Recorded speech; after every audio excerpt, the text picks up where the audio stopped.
Salam dostlar, bir daha belə deyək, bugünkü əsas dərsimiz CTF-lər olacaq. CTF-lər əslində nədir? Xüsusi trenajyorlardır. Belə deyək, o trenajyorları biz yəni həmlələrlə qırırıq və bir bacarıqlar əldə edirik rettimdə. Düzdür, tək CTF-lə bir rettim uzmanı olmaq olmaz, amma daim praktiklər lazımdır. Amma yenə də mən sizə göstərirəm müəyyən bacarıqları ki, onları gelişdirə bilərsiniz videolara baxaraq. Deməli, mənim istifadə edəcəyim CTF, yəni Captions of Flag, GoldenEye-dır. Və onu internetdən buradan görürsünüz linkdən OneHub-a girib GoldenEye CTF-ni buradan yükləyə bilərsiniz. Elə download burada görürsünüz drive mirrorlardan birini vurursunuz, elə gözləyirsiniz, həmən CTF-i sizə yükləyəcək. Mən yükləmirəm, məndə var. Və yüklədikdən sonra belə deyək, indi onu istifadə edəcəyik. Məsələn, üstünə 2 dəfə tıklayaraq həmən CTF-i məndə ekrandadır və o gəlib düşür bizim virtualın daxilinə. Bu CTF-lərdə belə deyək, üzərinə vururuq settings. Settings ayarlardan gəlir network. Networkda görürsüz hatalar var 2 dənə. Bunlar həmişə olur. Burada belə deyək, bridge adapter qoyuruq ki, kalinə eyni ortamda olsun. Ondan sonra display gətir, sistemə gəlirik, baxırıq. Harada bizim problemi bir dənə baxaq. Hə, VMSG olmalıdır. Görürsüz, burada displaydə VMSG olmalıdır. Okay. Ondan sonra GoldenEye tıklayırıq və açılır. Gözləyirik açılsın. Açılandan sonra Kali Linux-la Pentrace test aparacağıq. Xüsusən də yenə deyəm, tək CTF-lərlə məşğul olmaqla deyil, daim məşğələlər eləmək lazımdır. Mənim keçmiş dərslərdə qoyduğum MySQL-ə baxın, digər bacarıqlarınızı inkişaf elətdirin, daim praktik yönlü tapşırıqlar eləyin. İnşallah.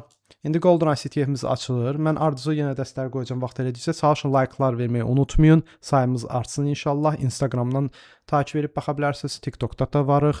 Yəni səhifənin infosundan girib baxa bilərsiniz. Orada paylaşılan shortlara nə suallar olarsa verə bilərsiniz. Problem yoxdur. Burada GoldenEye açıldı. Və indi həmən o CTF açılandan sonra biz Kali Linux-umuzu açacağıq. Görürsünüz, açıldı. Buna dəymirik. Buna aşağı atırıq. Və CTF-də Kali Linux-a gəlir. Kali Linux-a gəlir settings-ə, network-dan gəlir, bridge-də olmalıdır. Və eyni ortamda. Bu da bridge-də olmalı, bir-birini tanısın. Kali Linux-u yandırırıq və yandırandan sonra başlayır açılmağa. İndi açılsın, mən bir ardıcı o hansı əməliyyatları eləyəcək, onları sizə deyəcəm. Və Kali Linux açılır. Kali Linux indi test eləyəcəm, yəni etik çərçivədə həmən GoldenEye CTF-i. Mən 2 hissəyə böləcəm, yarısını gələn dəstə göstərəcəm. Bu dərsdə müəyyən hissəsinə kimi göstərib, ondan sonra yarısını gələn dəstə sizlərə nümayiş elətdirəcəm. Belə deyək inşallah. İndi açılsın. Birinci hissədir bu. İndi açılsın, mən sizlərə nümayiş elətdirim onu. Və göstərəcəm, elə ardıcılığı inşallah gedəcək. Və gəlirik bu hissəyə. Burada beləncik emin, password, təbii ki, root yazıram.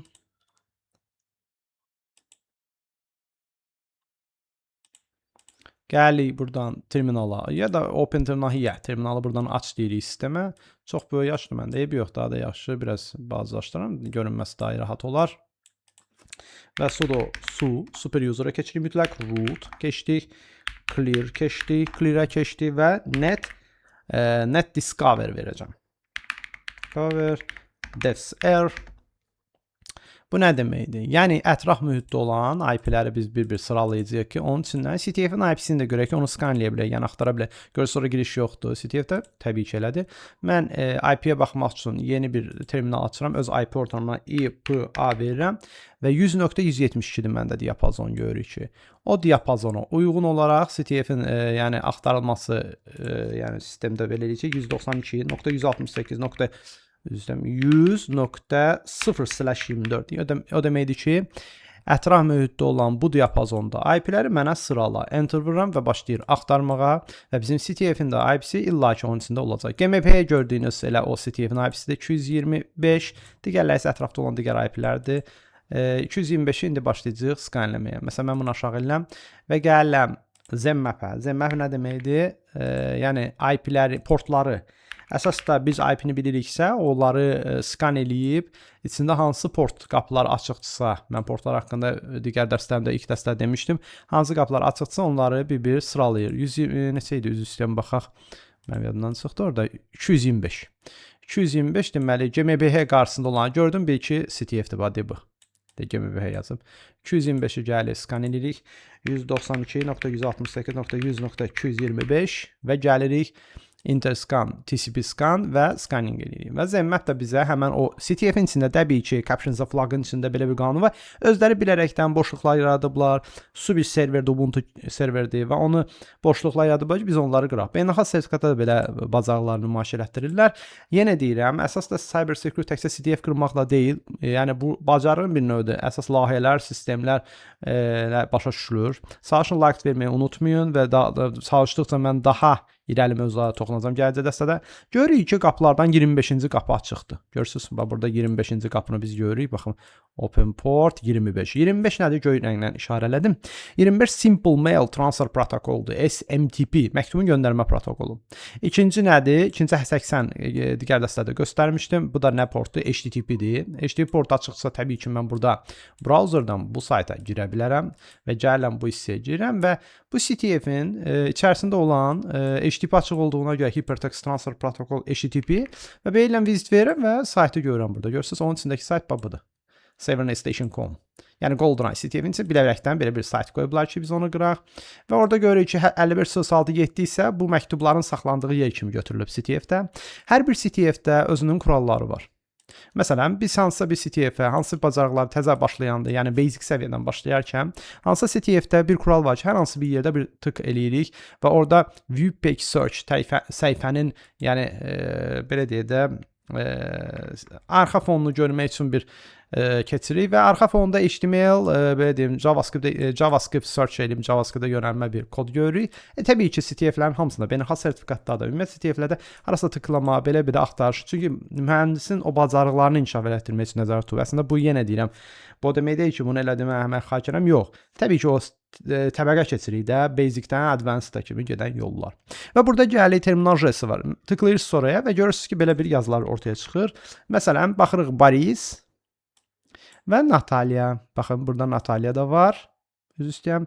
Və burada Boris da var. Deməli, buradan belə bir qaydaya gəlib çıxırıq ki, Natalya ilə Boris bir-birinə danışır. Burada SMTP açıq idi, 25-ci qapı. Demək ki, bu bizə işarə verir CTF. Və burada deyir ki, Open Port 25 açıqdırsa, mütləq şəkildə deməli ki, SMTP, Simple Mail Transfer Protocol 25 qapısı açıqdır. 80 da açıq olmasa, mən sayta girəməyəcəyim ümumiyyətlə, bax, bu gördüyünüz. Yəni, sistemdə indi baxırıq. Burada göstərir, I encode you password below. Burada belə bir kriptoqrafiya qoyulub. Və kriptoqrafiya nədir? Şifrənin şifrələnməyi belə deyə də olur da. Və bu şifrəni buradan götürürük. İlk bacarığımız odur, bizə təklif olur. Gəlir bura Burp Suite-dən götürürük. Gələn dəstədə mən Burp Suite-dən də başa salacağam. Burp Suite-in işləmə prinsipləri xüsusən başa salacağam. Çünki bunlar vacibdir. Çalışın takip etməyi yenə deyim. Unutmayın, like verməyi unutmayın. İnşallah yenə mən çalışdıqca daha da irəli mövzular qoyacağam tez-tez vaxtım olduqca. İndi Burp Suite-i açırıq. İndi bugün yenə deyirəm, birinci hissəni çəkmişəm. Gələn dərsdə takibdə olun. İkinci hissəni də mən çəkəcəm həmən bu CTF-in ki, arxasında başa düşəsiz bilən şey gedəcək inşallah. Ardıcıllıq olsun ki, başa düşəsiz dərsləri. Həm də faydalanasınız inşallah. İndi açırıq. Burada məsəl gəlir, məsəl burada Burp Suite ümumiyyətlə geniş bir proqramdır. Buradan çox şeylə istifadə olmaq olur. Mən onun haqqında danışacağam gələcək dərslərdə. Və buradan gəlib belə deyək, bir dəqiqə. Decoder bölümü. Decoder bölümünə həmən o Ctrl-V eləyib yapışdırıram. Decode S, yəni bu şifrəni çöz. Mən indi təqrib bilirəm, burada hamısını yoxlayın, indi eləmişəm deyə bilirəm. HTML hissəyə gəldik və burada belə bir kod verir bizə. Yəni bu şifrənin çözümü inkable hacker'dır. Bax budur. Yəni bunu görürük burada. Mən bunu buradan belə eləyirəm. Yəni burada bizdən nə istəyir? Görürsünüz, ilk səhifədə Save Home-a keçdik. Biz bu Save Home hissəni mən burada kopyalayıram. Gəlirəm bu hissəyə. Ctrl-V və Save Home-a keçirəm. Save Home-a keçirəm, məndən user and password istəyir. Təbii ki, user Boris ya Natalya ola bilər, fərq eləmir. Amma passwordsa bu kriptoqrafiyanın, yəni kriptoqrafiya nədir? Şifrənin çözülməsi də bu şifrənin çözümünü qoyuruq. Yəni kriptoqrafiya haqqında mən geniş bir məlumat verəcəm gələcək dərslərdə. Bir dəqiqə üzr istəyirəm, bunu bir dənə kopyalayaq. Mouse'um yaxşı tutmadı, üzr istəyirəm. Bax, bunu belə kopyalayırıq. Verəndə kopyanı baxın ha. Orada məndə elə bir artıq şey kopyaladı. Inkable olmalıdır. Bax, görürsünüz, orada artıq znak, yəni işarə kopyalayıb. Ona görə məcburam o işarəni silim oradan və save. Biz birinci mərhələni uğurla keçdik. Bu birinci sadə mərhələdir. Yəni kriptoqrafiyanı çözdük, sistemə keçdik. Amma ikinci, üçüncü mərhələlərimiz var. Demək, burada belə bir məntiq var. Biz bilirik ki, birinci mərhələ CTF nədir? Yenə deyirəm. Məsələn, basic səviyyədə hələ ki, müəyyən maşınlar ki, onların Ubuntu, mən keçmiş dərslərdə demişəm, serverin içində müəyyən maşınlar və boşluqlar qoyurlar və o captions of flag bayrağı birinci kimliyyətdə, onun üçün o boşluqlardan faydalanıb sistemi qırmağa çalışırıq. Yəni orada bilərəkdən boşluq qapı qoyublar ki, biz etik çərçivə başqalarının saytı öz sistemimizdə, yəni öyrənək qırma, yəni red team bacarıqlarını ki, müdafiə timi də başa düşə bu yanaşı.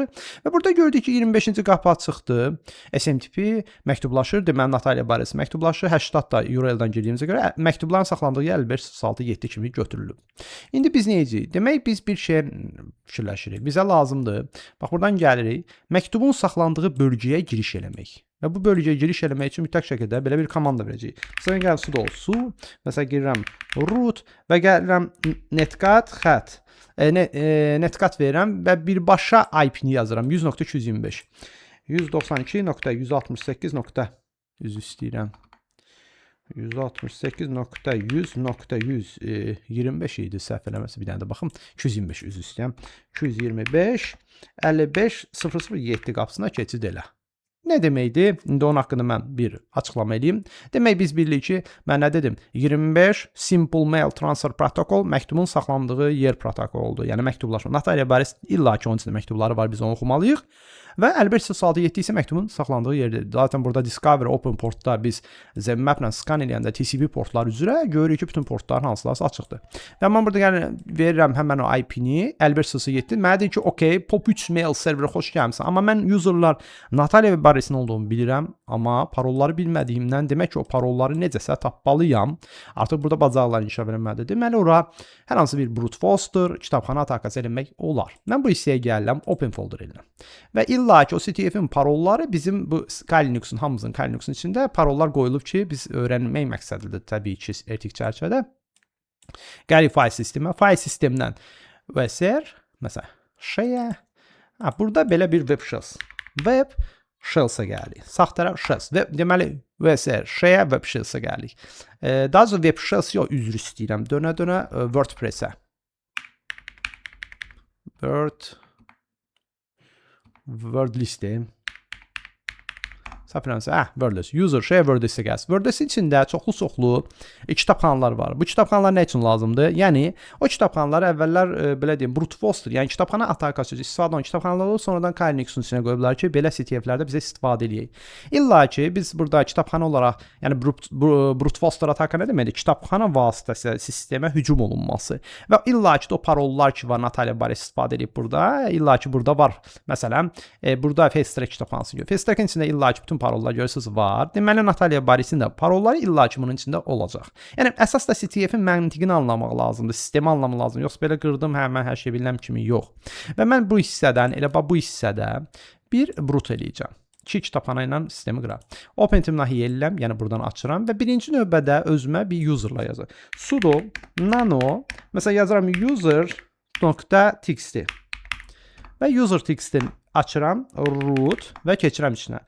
Və burada user.txt-in içində illa ki, orada mən Natalya 1 Boris. Çünki 2 dənə user'ımız var da biz gördük. Natalya Boris. Onlar Ctrl-X, U, Enter. Ondan sonra baxırıq. Deməli, mən elə bir ataka hücum edəcəm. User'ları user.txt-dən götürsün, Natalya barəsi biz bilirik. Parolları isə Fasttrack-dən götürsün. Yəni, brute force'la elə bir hücum edəcəyik. Ona görə mən oradan açmışam terminalı WordList-in içindən ki, oradan axtarıb asanlıqla tapsın parolları. İlla ki, o CTF-in parolları da onun içində var. Əslində, brute force məğzi odur. Kitabxanalar vasitəsilə hücum olunmasıdır. Kaba qüvvət deyir türklər onlar. Ona. Məsələn, mən deyirəm Medusa. Üzr istəyirəm. Medusa'ya deyirəm ki, bu brute force üçün istifadə olunan, yəni etik çərçivədə biz indi öz sistemimizə hücum edirik, yəni bir proqramdır. Medusa'ya deyirəm ki, mənim üçün xətt hash 192.168.100.225. Xətt hash nədir? Hansı IP? Yəni, təbii ki, CTF-in IP-sinə hücum edirik. Yəni, etik çərçivədə və orada mən deyirəm ki, xətt N 55.007 qapısına hücum elə. Təbii ki, məktubların saxlandığı bölgəyə mən orada bildirirəm. Xətt, məsələn, üzr istəyirəm. Xətt, kapsulok M və burada yazırıq belənçi və deyirəm ki, məsələn, M qoyandan sonra POP3 mail server, məsələn, xətt user istifadəçidir. Hardan götürəcək? User.txt faylindən. Bəs orada mənə sual verir ki, xətt P və parolu hardan götürəcəksən? Fast orada fast track'dir də. Track.txt faylından. Ondan sonra mənə deyir ki, T4 sürətli şəkildə skan elə. Yəni burada görürük ki, Medusa IP üzrə 51.07 məktubun saxlandığı yerə POP3 mail server deməkdir. Userlar user.txt-dən biz yaratdıq axı bu deyə bundan. Parolları isə FaceTrack-dən deyə buradan bir sürət şəkildə skan elə. Mən enter vururam və başlayır brute force, yəni kitabxana, kaba qüvvət hücumu başlayır bir yoxlamağa. Görsün, məsələn burada yoxluyur. Deyir Medusa deyir ki, bu CTF-in bu IP üzrə, yəni 51.07, yəni parolanın saxlandığı yerdə POP3 mail server üzrə user.txt-dən userlar Boris Natalyanın FaceTrack-dən parolları uyuşdur. Hansı uyğun gələrsə əgər, deməli qırılıb. Baxın, Natalyadan başlayın. Natalya uyğundur, məsələn, Samməyə, yox. Məsələn, uyğundur, deyək ki, Outuma, yox. Uyğundur, hansı uyğun olarsa, brute force ataka, belə gedir əslində, kitabxana atakası kaba qüvvət. Çünki sistemdə belə bir şey var, yadda saxlayın. Kitabxana hücumunun əsas məntiqi nəyə əsaslanır? Yəni, biz kitabxana hücumunda əsasla başa düşürük ki, hansısa parol bir-birinə uyuşarsa, sistem qırılar. Ona görə sadə parolları məsləhət görülür ki, hansısa bir sosial platforma qoymayın. Düzdür, onlara qarşı Bluetooth bariyerlər var, amma bariyer olmayan yerlərdə keçərli ola bilər belə hücumlar. Yəni, o sadə parol tez tapmaq olar. Amma qəlizi təbii ki, o kitabxanaya nə qədər oraya yıxsın ki, onu tapa bilsin. Yəni, bu biraz qəliz temadır, belə deyək. Və axtara gedir. Təbii ki, mən qabazdan qırdığıma görə bilirəm. Parol nədir və təbii ki, bu FaceTrack-in içində Natalyanın parolu. Baxaq, neçənci zərgədədir. Mən yazıram bura bird, quşdur parolu, 161-ci sətirdədir. 161 baxırıq burada, 161-ci sətirə düşür və indi belə bir məntiq var.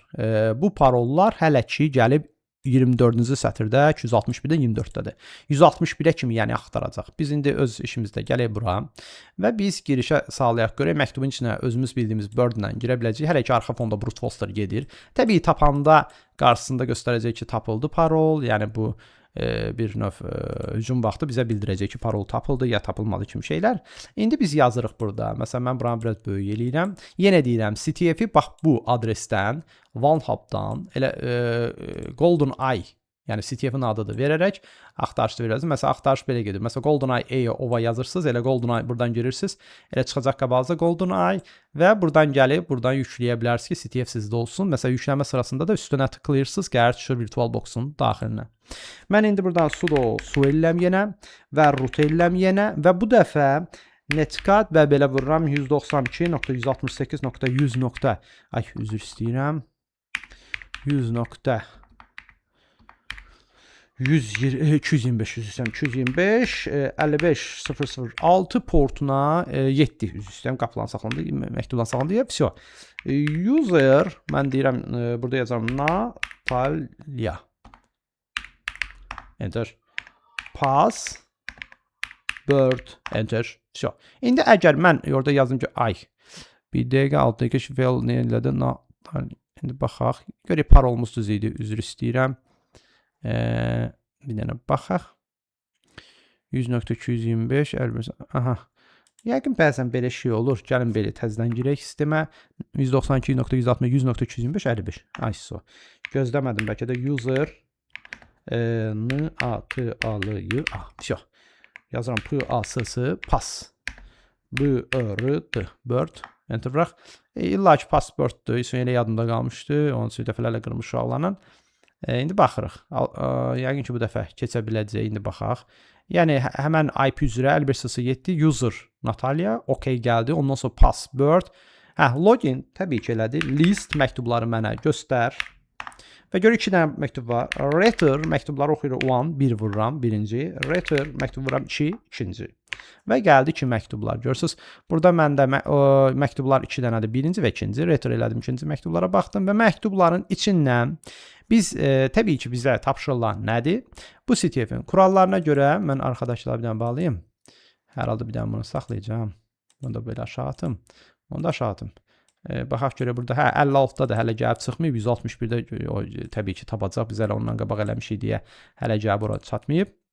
Təbii ki, burada yenə deyirəm, məktubun içində bizə, yəni SMTP məktubun içində, belə qoyulur məktubun içində biz görürük ki, burada da bizə ruslar demişlər, zadача, yəni tapşırıqlar verirlər və etc hostdan bizə domen adını dəyişməyimizi istəyir. Mən keçmiş dərslərdə demişdim, biz təbii ki, burada biz baxırıq, biz demək olar ki, biz IP ilə girmişik sistemə və IP ilə girdiyimizə görə bizə deyir ki, sən onu server name station.com-a çevir. Hardan? etc hostdan. Yəni burada göstərib etisosdan göstər ağardıram o yeri. Gəlirik bu hissəyə. Gəlirik bir dənə də terminal açırıq. Və bu terminalda da mən biraz qarşıya gedib və sudo su eləyirəm, sistemə girirəm, root eləyirəm və yazıram sudo nano yazmaq deməkdir. /etc/hosts. Gəlirəm aşağı düşürəm və 100.225-də 192 mən deyirəm IP-mi .168.100.225 IP-si nəyə bağlıdır? Bax, burada göstərirəm. Misal, servername.station.com kopyalayıram. Gəlirəm bura, pass selection. Yəni, bu nə deməkdir? Bu IP-nin qarşılığı servername.station.com-dur. Və Ctrl-X, Y, Enter vururam. Həmən servername.station.com-u da yapışdırıram bura. Və baxırıq artıq domen kimi, yəni lokal domen deyək. Çünki mən həmişə demişəm, bu gördüyünüz IP-lər lokaldır, LAN-dır, lokal areadır. Yəni daxili şəbəkə deməkdir. Yəni daxildədir. Yəni xarici global IP deyil. Həmçinin domen də CTF-də belə oldu. Təbii ki, bunu da verməyin özünün səbəbi var idi ki, biz onu eləyəndən sonra bizə deyir ki, bax buradan servername.station.com genocide-dirə gir. Ardıcıllıq bizə göstərir də. Buradan da gəlirik bu hissəyə. Əgər o domeni eləməsək, təbii ki, ora girənməzdir. Ctrl-V yapışdırırıq, genocide-dirə giririk. Və yönəldir bizə həmən o səhifəyə. Login-ə giririk. Username and password Ksenia. Mən buradan götürürəm Kseniyanı. Təbii ki, gəlirəm bu hissəyə. Ctrl-V. Və burada Rodriguez kimi bir parol da var. Parolu götürərkən boşluq buraxmayın. Bax, mən buraxdım. Boşluq. Qəti şəkildə buraxmayın. Bu mouse'un biraz əlimə. Allah. Bir dəqiqə boşluq silərəm. Problem yoxdur. Mən mouse'un biraz əlimə uyuşmur. Ona görə aha. Ksenia da biraz var idi. Allah. Buradan öncə aha, boşluğu götürək və login edəyik. Deyirəm də orada boşluq qaldı deyə başımı ağrıtdı mənim. Ay sağ ol, bu dəfə oldu, super. Copy. Gəlik bura keçirik. Ctrl-V və login. Bu dəfə keçməlidir, keçdi save. Artıq yeni bir səhifəyə bizi yönəltdi. Yəni, bu da onu göstərir ki, biz artıq birinci mərhələni uğurla həyata keçirdik. Təbii ki, mən ikinci mərhələni gəlin dəstə sizə göstərəcəm və ikinci mərhələdə misal sonuçları sizə göstərəcəm ki, ikinci mərhələnin də ardını gedəcəm. Çalışın, takibdə qalın, like eləməyi unutmayın inşallah. Çalışdıqca irəli mövzulara mən toxunacağam. YouTube-un infosunda TikTok, Instagram səhifələrim də var. Orada da shortlar paylaşıram. Abunə olun, suallar verin. Problem yoxdur. Mən çalışacağam nə qədər əlimdən gəlirsə geniş videolar paylaşım, sizi maarifləndirim bu sahədə inşallah. Çünki Azərbaycanda çox azdır, başa düşürəm bu yöndə paylaşımlar. Çalışacağam bu paylaşımda eləyim vaxt gəldikcə. Like eləməyi unutmayın. İnşallah ikinci səviyyədə çəkəcəm, sizlərlə paylaşacağım. Yəni CTF-lərin məğzi, sistematikliyi, proyekt yönlü düşünün bu sahəyə gedənlər. Yoxsa sadə toollar, sadə şeylər fikirləşməyin. Əsas işləmə prinsip və layihə üzrə. Yəni basic-dən ta advanced-a kimi elə getmək lazımdır. Burada da yenə deyirəm, hələ ki 108-də də axtara-axtara gedir. Təbii 161-də success verəcək uğurlar. Çünki Nataliyanın parolu Bird-dür. Mən əvvəlcə bildiyimə görə daha vaxt getməsin deyə elədim. Bu axtara-axtara gedir. Təbii tapanda 161-də artıq success sözü burada gələcək ki, brute force-ın da məğzudur, kitabxana üzrə tapılması faylların. Təbii ki, bunu da sistemdə mən göstərəcəm. Bunu da təbii bulletində qarşılığı alınır sistemlər. Təbii ki, bu tip atakalar, hücumları əsasda biz CTF-lərdə test edirik, məğzini anlamaq üçün. Belə deyək bu sahənin. İnşallah gələn görüşlərədək like eləməyi unutmayın. Çalışın digər belə deyim, sosial platformada məni izləyin, baxın shortlara, nə suallarınız olarsa verin. İnşallah cavablayacağam. Allah amanında görüşmək ümidi ilə sağ olun.